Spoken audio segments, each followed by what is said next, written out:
તો રાજ્યભરમાં 10 વાગ્યા સુધીમાં ભારે વરસાદની હવામાન વિભાગે આગાહી કરી છે। વરસાદ અંગે હવામાન વિભાગનું નાઉકાસ્ટ બુલેટિન જાહેર કરવામાં આવ્યું છે।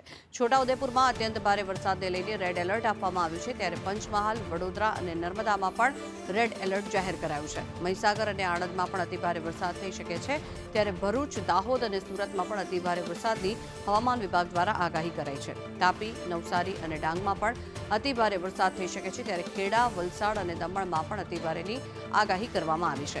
દાદરા નગર હવેલીમાં પણ અતિભારે વરસાદ થઈ શકે છે, ત્યારે બનાસકાંઠા અને સાબરકાંઠામાં પણ ભારે વરસાદને લઈ યલો એલર્ટ અપાયું છે। મહેસાણા અને પાટણમાં પણ ભારે વરસાદનું યલો એલર્ટ અપાયું છે, ત્યારે અરવલ્લી અને મોરબીમાં પણ ભારે વરસાદ થઈ શકે છે। રાજકોટ અને અમરેલીમાં પણ ભારે વરસાદને લઈ યલો એલર્ટ જાહેર કરવામાં આવ્યું છે।